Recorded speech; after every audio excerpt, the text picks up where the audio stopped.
آج ہم اپنی اس ویڈیو میں حضرت عمر رضی اللہ تعالیٰ عنہ کے بارے میں ذکر کریں گے۔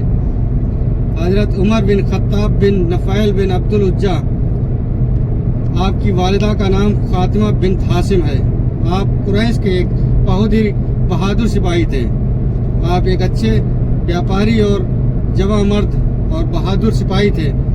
قریش کی جنگوں کے سمے آپ کو دودھ بنا کر بھیجا جاتا تھا۔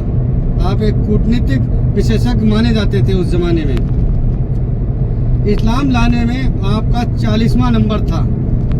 ایک روایت کے انوسار آپ سے پہلے 39 مرد اسلام میں داخل ہو چکے تھے۔ اسلام قبول کرنے سے پہلے آپ مسلمانوں کے سخت خلاف رہتے تھے اور ان کو تکلیفیں بھی پہنچایا کرتے تھے۔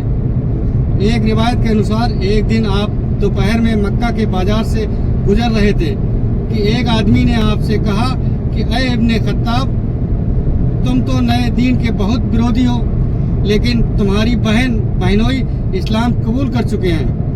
یہ بات سنتے ہی حضرت عمر غصے سے آگ ببولا ہو گئے۔ آپ اسی سمے اپنی بہن فاطمہ بن خطاب کے مکان پر پہنچے۔ آپ نے آواز دی تو آپ کے بہنوئی اور دوسرے 2 نئے مسلمان جنہوں نے اسی سمے اسلام سویکار کیا تھا چھپ گئے آپ کی آواز سن کر۔ آپ کی بہن نے دروازہ کھولا۔ قرآن کا وہ لکھا ہوا بھاگ جو وہ پڑھ رہی تھی دھوکے سے وہیں رہ گیا، انہوں نے چھپا نہیں پایا۔ جب آپ نے بہن سے سوال کیا کہ کیا تم نے اپنے آبائی دین کو چھوڑ دیا ہے، تو آپ کی بہن نے کوئی جواب نہیں دیا۔ جب آپ کی بہن نے کوئی جواب نہیں دیا تو آپ کے ہاتھ میں جو لکڑی تھی، آپ نے اس لکڑی سے اپنی بہن کو مارنا شروع کر دیا۔ جب ان کے منہ اور سر سے خون بہنے لگا تو وہ بولی کہ آپ مجھے چاہے قتل کر ڈالیے، لیکن میں اسلام سے اب پیچھے نہیں ہٹوں گی۔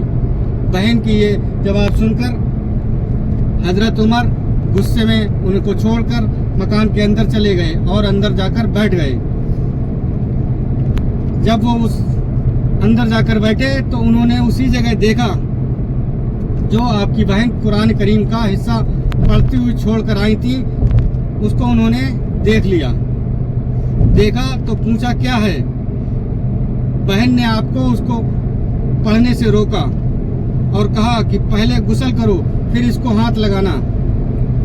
آپ نے بہت اصرار کیا لیکن بہن نہیں مانی اور آپ نے آخر میں غسل کیا اور قرآن کے اس حصے کو اٹھا کر پڑھنے لگے۔